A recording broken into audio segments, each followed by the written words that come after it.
ತಿರುಪತಿಗೆ ಬೆಳಗಿನ 4 ಗಂಟೆಗೆ ಬೇಗನೆ ಹೋಗದ್ಮೇಲೆ ಇನ್ನೇನಪ್ಪ ತಿಮ್ಮಪ್ಪನ ದರ್ಶನ ಬೇಗ ಆಗೋಗತ್ತೆ ಅನ್ಕೊಂಡ್ರಿ. ಆದ್ರೆ ಈ ಗೇಟ್ ಕ್ಲೋಸ್ ಆಗಿರೋದ್ ನೋಡ್ಬಿಟ್ಟು ಇನ್ನೇನ್ ತಿಮ್ಮಪ್ಪನ ದರ್ಶನ 2 ದಿನ ಆಗತ್ತೇನೋ ಅಂತ ಒಂದು ಭಯ ಬಂದ್ಬಿಟ್ಟಿತ್ತು.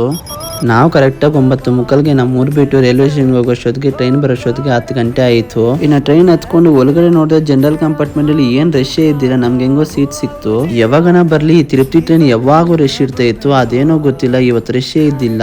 ಅವತ್ ಬೇರೆ RCB ಫೈನಲ್ ಮ್ಯಾಚ್ ಬೇರೆ ಇತ್ತು. ನಾವ್ ಹೋಗಿದ್ 4 ಜನ RCB ಮ್ಯಾಚ್ ಇಂದ ಅಲ್ಲಿ ಇನ್ನ ಇಬ್ರು ನಮ್ಗೆ ಫ್ರೆಂಡ್ ಆಗೋದ್ರು. ನಾವು RCB ಫೈನಲ್ ಮ್ಯಾಚ್ ಇನ್ನ ಟ್ರೈನ್ ಅಲ್ಲೇ ನೋಡ್ಕೊಂಡು ಹೋದ್ವಿ. ಫೈನಲ್ ಗೆ ನಮ್ಮ RCB ಗೆದ್ಮೇಲೆ ನಮ್ ಬಚ್ಚಗನ ಫುಲ್ ಎಮೋಷನಲ್ ಆಗೋದ್ನು. ಟೈಮ್ ನೋಡಿದ್ರೆ ಕರೆಕ್ಟ್ ಆಗಿ 4 ಗಂಟೆಗೆ ಇನ್ನ ತಿರುಪತಿಗೆ ಹೋದ್ರಿ ನಾವು. ಇನ್ನೇನಪ್ಪ ಆರಾಮಾಗಿ ಬಂದ್ಬಿಟ್ರಿ ಬೇಗನೆ. ಇನ್ SSC ಟೋಕನ್ ತಗೊಂಡು ಬೇಗ ದರ್ಶನ ಮಾಡ್ಕೊಬಹುದು ಅನ್ಕೊಂಡ್ರಿ. ಬಟ್ ನಾವ್ ಅನ್ಕೊಂಡಿದ್ದೆಲ್ಲ ಏನು ಆಗಲ್ಲ. ಅಲ್ಲೋಗಿ ನೋಡಿದ್ರೆ ಗೇಟೇ ಮುಚ್ಚಾಕ್ಬಿಟ್ಟಿದ್ರು. ಇದ್ ನೋಡ್ಬಿಟ್ಟು ನಾವೇನಪ್ಪ ಅನ್ಕೊಂಡ್ರಂದ್ರೆ ಇನ್ನ ತಿಮ್ಮಪ್ಪನ ದರ್ಶನ 2 ದಿನ ಆಗತ್ತೇನೋ ಅನ್ಕೊಂಡು ಭಯ ಆಗೋಯ್ತು. ತಿರುಪತಿದಲ್ಲಿ ಆಲ್ಮೋಸ್ಟ್ ಒಂದೊಂದ್ ತಿಂಗಳಿಗೆ ರೂಲ್ ಚೇಂಜ್ ಮಾಡ್ತಾ ಇರ್ತಾರೆ. ನಾನ್ ಯಾಕಪ್ಪ ಈ ಮಾತು ಹೇಳ್ದೆ ಅಂದ್ರೆ ಫಸ್ಟ್ 4 ಗಂಟೆಗೆಲ್ಲ SSC ಟೋಕನ್ ಕೊಡ್ತಾ ಇದ್ರು, ಇವಾಗೆಲ್ಲ ರಾತ್ರಿ 12 ಗಂಟೆಗೆ ಕೊಟ್ಬಿಡ್ತಾರಂತೆ. ಇನ್ನೇನ್ ಮಾಡಕ್ ಆಗಲ್ಲ ಅಂತ ದೇವ್ರ ಮೇಲೆ ಭಾರ ಆಗ್ಬಿಟ್ಟು ಇನ್ನ ಮೆಟ್ಲತ್ಕೊಂಡು ಹೋಗೋಣ ಅಂತ ಸೀದಾ ಆಟೋದಲ್ಲಿ ಅಲ್ಪಿನಿ ಮೆಟ್ಲತ್ರ ಹೋದ್ರಿ. ಇನ್ನೇನ್ ಅಲ್ಲಿ ಹೋಗಿದ ತಕ್ಷಣ ಲೆಫ್ಟ್ ಸೈಡ್ ಅಲ್ಲೇ ಬ್ಯಾಗ್ಗಳು ಕೌಂಟರ್ ಇರ್ತದೆ, ಲಗೇಜ್ ಎಲ್ಲ ಇಕ್ಕಕ್ಕೆ. ಅಲ್ಲಿ ಬ್ಯಾಗ್ಗಳೆಲ್ಲ ಕೊಟ್ಬಿಟ್ಟು ತಿರುಪತಿ ಮೆಟ್ಲತ್ತು ಪಯಣ ಕರೆಕ್ಟ್ ಆಗಿ 6 ಗಂಟೆ ಶುರು ಮಾಡಿದ್ವಿ. ಈ ತಿರುಪತಿ ಮೆಟ್ಲು ಕರೆಕ್ಟ್ ಆಗಿ 3500 ಚೇಂಜ್ ಐತೆ. ನಾವು ಆ ಮೆಟ್ಲತ್ತವಾಗ ಏನೇನ್ ಮಾಡಿದ್ವಿ ಹೇಗತ್ವಿ ಅಂತ ನೆಕ್ಸ್ಟ್ ವಿಡಿಯೋದಲ್ಲಿ ತಿಳ್ಕೊಳ್ಳೋಣ. Thank you.